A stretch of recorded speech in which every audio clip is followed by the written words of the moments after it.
Breaking news today with President McNamara admitting in a holocall to top scientists that the war is going badly for the Republic, and top officials who wish to remain anonymous report from the War Department that the President has ordered a policy of slowed notifications to the families of the deceased in order to ensure the true scope of the casualties remain unknown to the general public.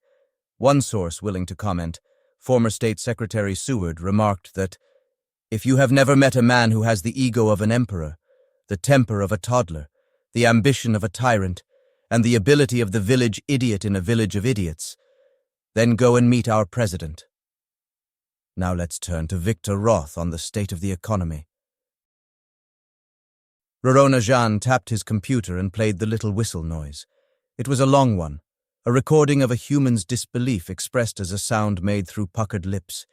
He couldn't make the noise himself, but it was one of the more trivial things he'd picked up that he liked about their culture.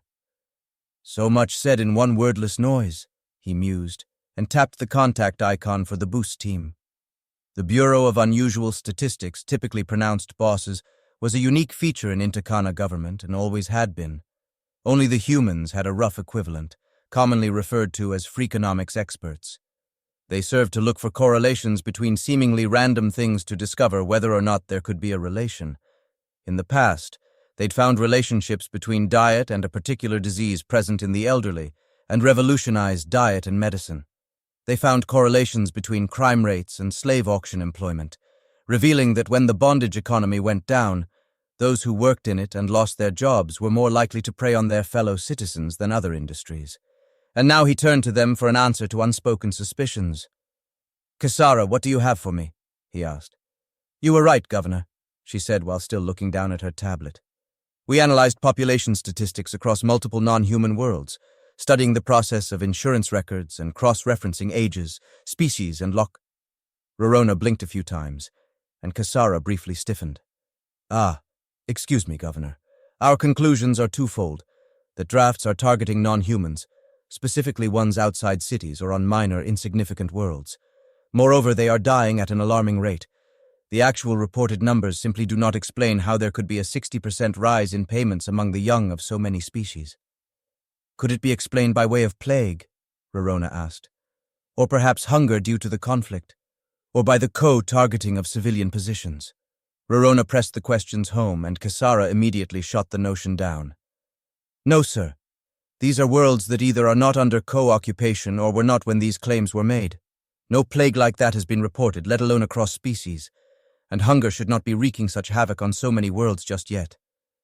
But just to be sure, we cross-checked our numbers with labor allocation requests and found that employer hiring went up significantly months before each round of claims. They had to hire people to replace drafted workers." Rorona shivered. "And the humans? Their outer worlds show much smaller losses in every respect." Kasara's answer gave the governor all that he needed. "I see. Route that data to me at once, Kasara. Excellent work." He replied, and she answered with her customary competence. "I already did, Governor." Within minutes, Rorona sent copies of the compiled report to every regional governor and planetary magistrate, as well as the various news agencies that dominated the public sphere. "I would not want to be where the president is right now. He will be lucky if he doesn't end up like my cousins," Rorona muttered, and walked with a cheery step to relax while he waited for the inevitable calls of everyone from the Idiaksa to the Kana, demanding to know if the report was real. The cloud was thick and ancient beyond words. "What possibly could have happened here?" Admiral Pike whispered, as she watched a piece of what must have been a planet once float on by her view screen. The burn marks on the fragment of planetary debris still had the remnants of artificial construction. Buildings that, when she zoomed in, she could see were once almost human-like skyscrapers. There were also houses, and some 60 billion corpses perfectly preserved in the vacuum of space. Their numbers included some unfamiliar animals, but also what seemed to be an unknown species of alien. One flew close, his limp body thudding against the sensor array, then drifting off to continue its lonely orbit around the ancient star. The thick cloud was an ugly shade of green and thoroughly radioactive, so much so that smaller ships in the fleet had to be completely shut down, abandoned temporarily, and the crews brought onto larger, better shielded vessels. Those ships were now double and triple roomed, and all functions but life support were turned off, and even that was off everywhere it wasn't needed. Outside the cloud, the fleet fought advanced technology with the most primitive means. Simple centuries-old radio relay systems. They would take some 10 minutes to relay information, but they were so primitive that Susan hoped they wouldn't be noticed. If there's enough natural radio waves and radiation, they shouldn't notice something that slight. She reassured herself, but the moment lingered, and the tension was heightened with every hour. The cloud pulsed as the fleet allowed itself to be carried in the orbit of the ancient star. The pulse of radioactive storms rattled the ships with a slight hum that could be felt through their feet, but nothing happened. "Come on, ye!" She prayed to nothing and everything, and wiped the sweat from her dark brow. She was not alone in her anxiousness. One crew member bobbed their left leg up and down at the heel in a way that was as impossible not to notice as it was annoying. In her right ear she could hear her tactical officer grinding his teeth. There seemed no end of ways that the crew could express their worry. The drawn-out silence was as the sands of an hourglass drifting down, noiseless and interminable. The first radio signal confirming the arrival of the CO in the system redoubled the moment. "Ma'am, they're here," Tactical whispered. None dared speak aloud, lest by some unknown technology even a common volume could alert their hunters. "And the special units are moving, ma'am," he added, his eyes glued to the readout beneath his eyes. "What about Admiral Yi?" she pressed. "No transmissions yet, but I can't find an energy signal for him either." The response was less than ideal, but there was no time to ask more. "They're engaging," he added, and Susan closed her eyes and made a mental note to remind herself to write up the awards for every member of the suicide squads in person. If they're engaging, Yi did his part, they should see him jump to warp and— She did not finish the thought. In typical CO fashion, they disabled the gas mining facility of the Republic, and then paused to repair the damaged ships. Catching the fleet seemed to be a matter of disinterest, as if they thought, "We'll get them eventually when there's nowhere left to run to." Bastards. She cursed under her breath and waited for discovery and death or isolation and life for her amalgam of ships. Admiral Kitska's body all but oozed the ichor out of his body as his stress went up. "We should not be here," he said in a hushed voice as if whispering within one of the great temples of his homeworld. Nobody heard him. The rest of the crew were engaged in the great knowing. Instead of one link from person to person, it was a shared collective consciousness, done only during supremely spiritual experiences. They deemed it necessary when they entered the system where the Cataclysm War had begun. The sacred place held the bodies of ages, shrouded forever within the cloudy remnants of the many planets that had once circled the mighty star. Damn the humans forcing us to follow them into this holy ground! Kitska thought again before he picked up the signal he was looking for. Powerful warp signatures. Blurred by the ambient radiation of the system, his viewscreen was good enough at least to see them approach. "Damn you!" He cursed and set the AI systems to work with him to annihilate the little suicide fleet that lay ahead of the main force. They were fewer, no more than 10 compared to the 20 or 30 from prior encounters. Plasmic beams shot out along with quantum phasers and advanced phasic torpedoes. With his large numbers, they raked the ships with hellfire and damnation. But as seemed to be the norm, the Terran Republic pilots simply disengaged their AI and flew manually, using terrain in the form of planetary chunks to block the co-fleet's shooting. And that gave the humans an advantage. To damage such a sacred relic as a fragment of a holy world was too much, even for Kitska, who bore the weight of his sin in ordering them to follow the Terran Expeditionary Force. And so of the 10 ships, 7 were destroyed safely, while the remaining 3 slammed into their targets, slaying at least a handful of gods along with themselves. Devils and lucky devils, the Admiral thought, first of the humans, then of his own who were blessed to add their bodies to the sacred system. As the ship debris scattered, he refocused his screen to see if the Terran Admiral was blasphemous to engage, but instead he saw them wink out of existence as they reached the hyperlane's critical entry point and disappeared. "Bots, repair the damage.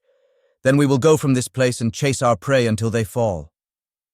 The bots did not care much for the Admiral's unrelated instructions, but they would obey. 16 hours to repair. That will be enough," he muttered as the report streamed across his eyes. "I am unworthy to be here for even as long as that, but they will forgive us. Then we can go." He swore to the divine in the quietness of his mind and waited with bated, breathless relief for the signal that repairs were complete. He did not properly regain his breath until they left the system behind, unaware of what he left at his back. Sergeant Carney sat in his bunk and tapped again on his mobile device. "This channel has been blocked for your location." Stared back at him. "What the hell?" he asked himself as he stared at his blue-skinned reflection on the screen. One of his human comrades in arms heard him and sat up on the weathered green cot that served as the de facto furnishing for their unit. "Blocked you too, did they?" "Too? Is this happening to everybody?" Sergeant Carney asked, and drew his lips tight as he looked over to see Specialist Mendoza's cybernetic eyes staring back at him. The soldier's eyes had been melted from their sockets at the last world, and a set of cyber eyes replaced them at the very next drop point. Their red hue was distinctive, almost eerie, especially in the darkness after lights out. "Yes, but there's a way around it. The trouble is, you're using the common net." Mendoza smirked and held up his hand. "Let me help you out." Mark tossed his mobile device over to the next bed and watched as the cybernetic eyes connected to the device, flickering briefly as they linked up, and seconds later, "Done," Mendoza remarked and tossed the device back. "I hooked it to a localized VPN and routed it through the spike transmission interface used by the CO at their landing point. They monitor all Terran public communications and auto-sync with the local net, so it's pretty easy to work around. At least it is so long as you have unpatched software and a cybernetic eye link," he added, and then drew one finger down the center of his right eye to symbolize a wink, and admit he wasn't supposed to do any of those things. Carney stared down at the device. "On the one hand, he's violating regs, lots of regs. On the other, I don't like this. Being kept in the dark about the rest of the Republic. They weren't doing this before. Why now?" Worry for his adoptive family back home struck deep in his soul. Worry for worlds he'd never been to. Worry for the Republic he sought to defend. The rules said he should turn Mendoza in, but looking down at his cybernetic hand that glinted in the light of the screen, it felt wrong in every sense. Mendoza didn't even seem to care, and out of one ear he heard somebody else curse over a blocked access. And again the young man's voice went up, offering to get him hooked up. Carney swallowed the lump in his throat and tapped the screen again. "The embattled President McNamara had this to say about the disproportionate drafting of aliens and the disproportionate awarding of medals and promotions to human soldiers. This was a temporary measure.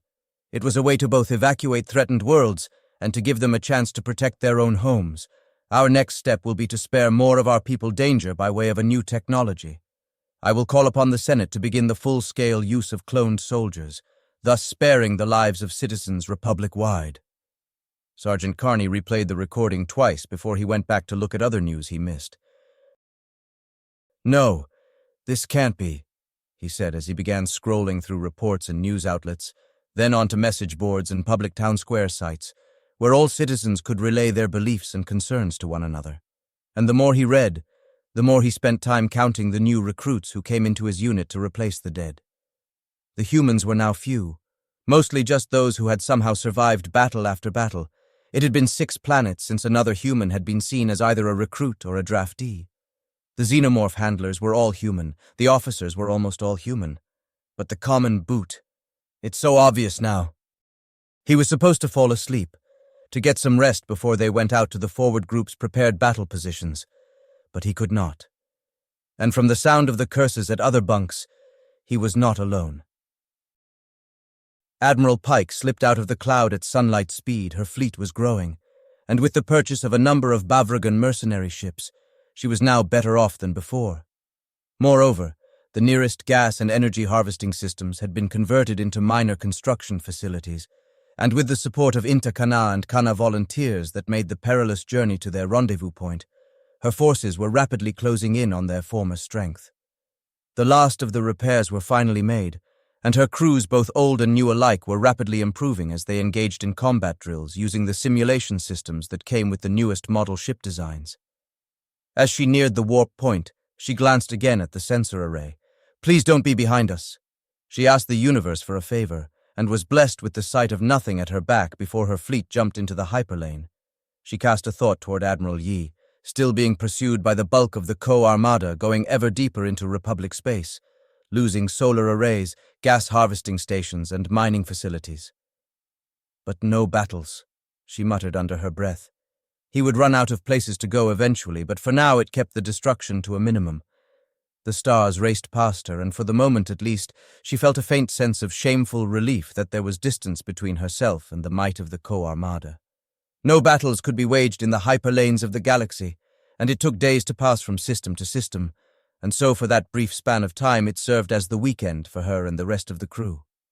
She slept and ate, and did her best to relax between plans for the next drills, her route taking her through conquered territory that she did not dare to take back. As she reached the end of the hyperlane, the Armada set its engines to sunlight speed and ran with minimal power output for the full month it took to cross the path of the burning white star. And Susan stared in silence at the equally quiet stations that were its only company. A silent mine captured by the Co and shut down, and a solar collector shut down in the same way. They gave nothing to anyone now, except for giving her and the crew the creeps. When we die out, if we die out, is this our fate? To leave just silent machines trapped in place waiting to be discovered by some future empire of a sort we can't even imagine? Are we in our decline already, as the keepers warned when they asked for some of our people to inhabit a zoo? It was an unpleasant thought. The keepers were another of the ancient empires that were now but a stagnant fragment of themselves, and had warned that humanity might not last another 300 years. The Co seemed bent on driving that down to decades. But what then? The question haunted her, gnawed at her guts, and she took to sitting in her chair and just watching the nothingness of an empty void. If we fail, we're damned, but if we succeed, we might be damned anyway. The Admiral pondered as she reviewed the newscast in her mind. The late John Brown had been a man of such principle that he was seen as exceptional even by his enemies. His commitment to the Republic transcended species and welcomed even those aliens he'd seen defeated. President McNamara, however. If they expect the Republic to just use them, then why should any alien be loyal to the Republic? And clones. Can he really not see a problem with just breeding living, thinking people to fight? She looked down at the dark skin of her hand and tried to imagine how a clone of herself might feel, dragged from a vat, thrown into a uniform and a ship and being sent out to fight and die while her original self relaxed at ease somewhere far from danger. We may as well clutch a serpent to our own breast and dare it to bite, she muttered. Ma'am? Her first officer asked as he caught the sound of her voice, if not her words. She waved a sweaty hand with a dismissive air. It's nothing, I was just thinking out loud. Stay the course, we've got a long road to get back to the space of the Ascended Co if we want to put a boot up their asses. Yes, ma'am, he answered, a gleam of anticipation in his eye as the fleet sailed on. Rorona Jean listened patiently to Admiral Yi, his fingers crossed in his lap and his hologram showing his body only from the chest up. The human admiral used a similar posture, neither giving away more in their body language than they absolutely had to. This will cost many lives, the governor of the once mighty empire said with a grave tone. Not as much as you think. The worlds are sparsely populated, and even if the Co place no value on any lives but their own, they don't go out of their way to take them. Besides, they hold humans more responsible for the debacle than anyone. As they should, Rorona interjected. As they should. The Admiral agreed, and Rorona felt himself relax at the rebukeful tone of the military genius. More than that, the only way to win this war is to not lose it.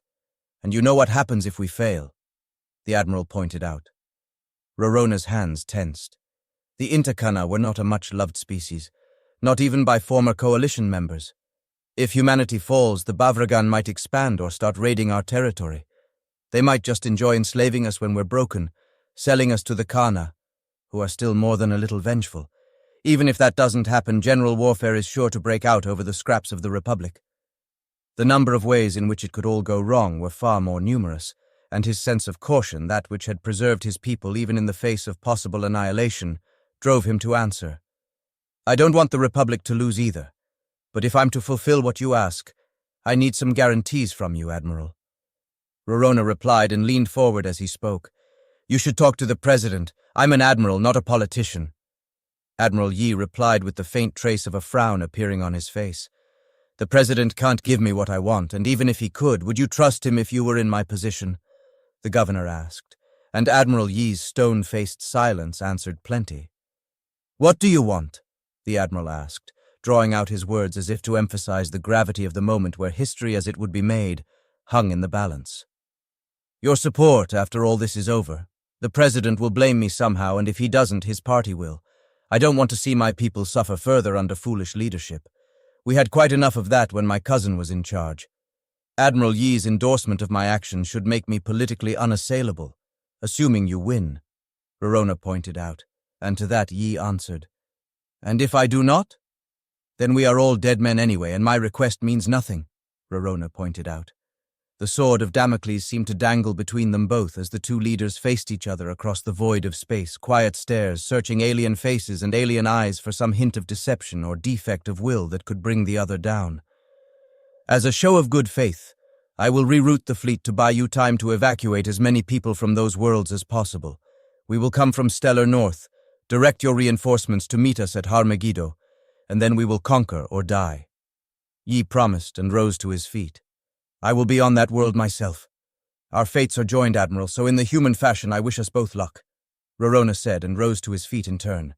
"And I hope we do not need it," the Admiral answered, and then the connection ended. John shouted with fury at nothing. He was alone in the empty office, but he shouted about everything.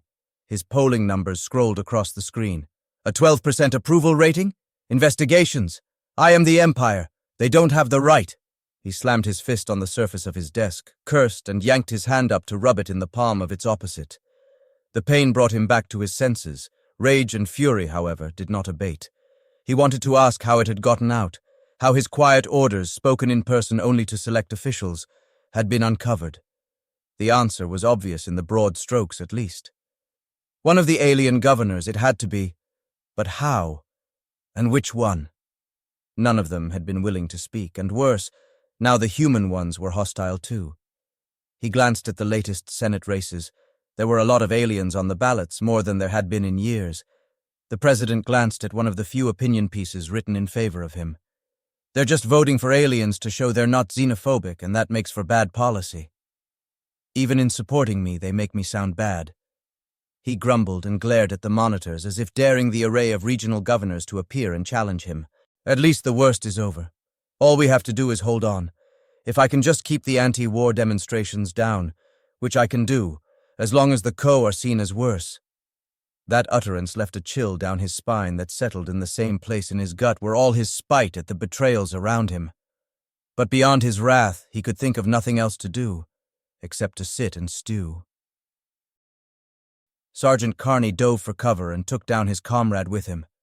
Specialist Mendoza grunted as he landed uncomfortably on his belly. But before he could even address what Carney had just done, the blue-skinned alien was back up in a kneeling position, firing at the oncoming Co-infantry. "What I wouldn't give for more xenomorphs," somebody said from behind them. But it was an empty phrase, one repeated often.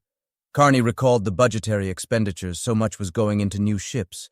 The new round of draftees were less capable, less well-trained, less well-armed, and less willing to fight than ever. He found it hard to blame them. "How can I? I feel the same way. Human shouldn't just mean from Earth ancestry.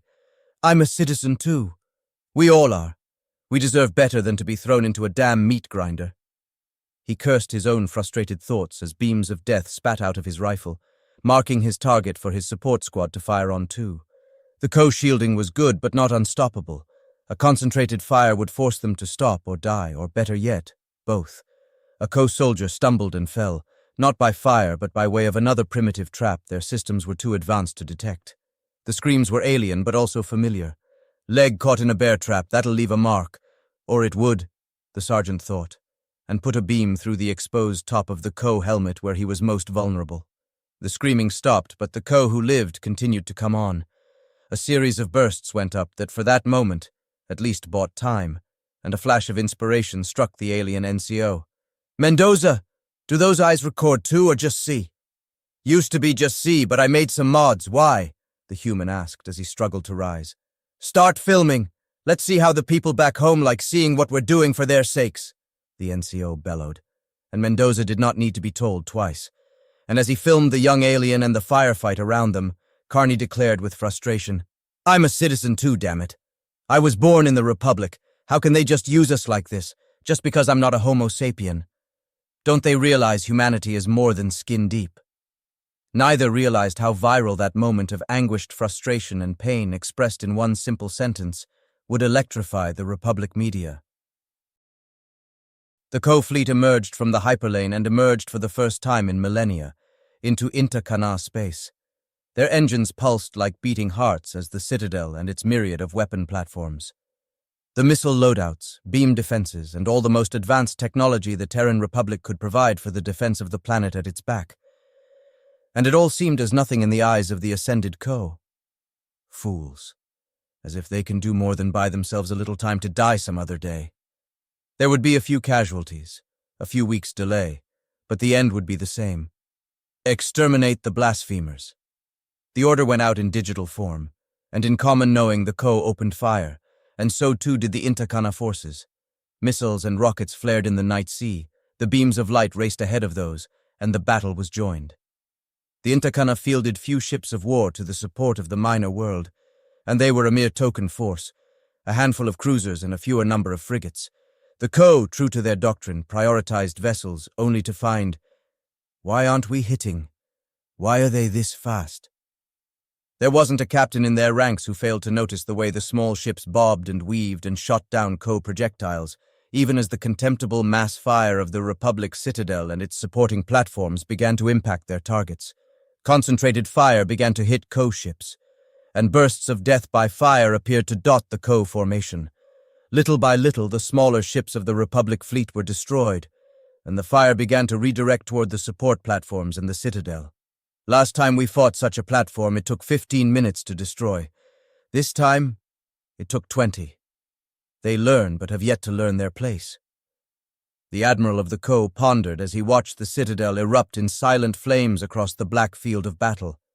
18 Co ships had been destroyed, and a dozen more damaged. What's 1 month to repair? The Admiral pondered as he watched Admiral Yi complete his retreat without engaging. There's only so many places to run, and we only have to catch you once. And then what hope do you have? He sought an answer and found, pleasantly enough, none. Admiral Yi watched as the star in front of him went from a blur to a bright blue ball. The Co were still behind him, but he had time yet. They took more casualties than I thought. The hollow ships worked their magic. He couldn't help but be pleased. With no crew to speak of, just a handful of AI bots, the ships had no life support systems, no recreational quarters, no scientific tools. They had nothing but energy and point defense weapons, and since they were not built to survive, there was no reason not to redline their engines. It had kept the Co firing for much longer than was reasonable, and extended the life of the weapons platforms significantly. With more decoy ships being built on the daily, the day of reckoning was fast approaching. Take us to the other end of the system and make ready to jump warp. Once the Co attack this system, we leap again just like before. Once we do, we set the trap and make ready to spring it. Sir, we're getting another command relayed through the Intercana network. The President is threatening to fire and replace you if you don't win a battle soon. The comms officer spoke up, and Yi snorted with disgust. For months since his retreat, he'd dodged the communications of that moron, but now seemed the perfect opportunity. Relay a message to him, Yi ordered. Sir, what should it say? The comms officer asked. Admiral Yi did not take long to send his answer. Fire me if you want, but I would rather do something right than follow your orders. President McNamara glared at the screen as the relay audio replayed. The Admiral had the goal to post his firing through the public net. He'd heard it played on every network, and now the whole Republic knew. The military has no confidence in me. Treacherous bastards. So he did the only thing he could think of. As he watched the report of Admiral Yi's retreat from the second stage of the Intercana space, without firing a shot of his own, he readied a public statement.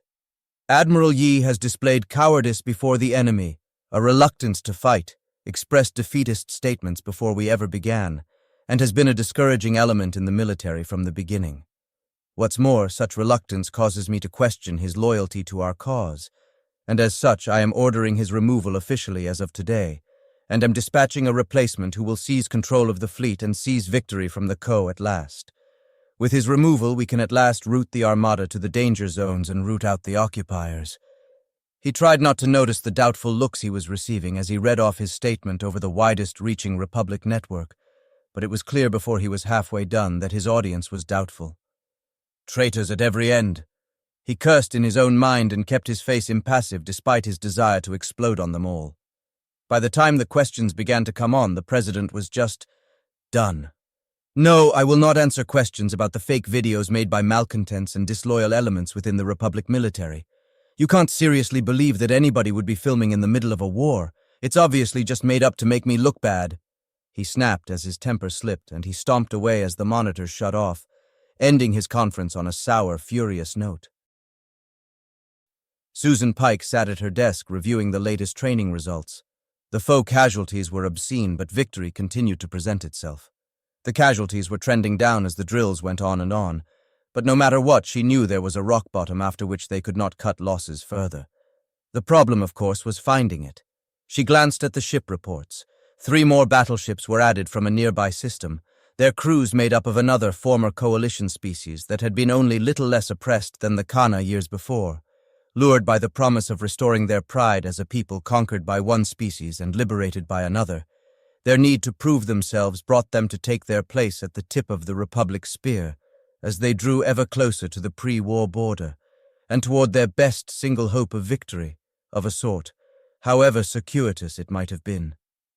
The once poor spirits of the defeated armada were picking up, and with their nerve to fight once more restored, all she could do was wait. Wait for the time to come and strike a blow that she hoped would bring the war to a close, if not by victory, then at least by avoiding defeat.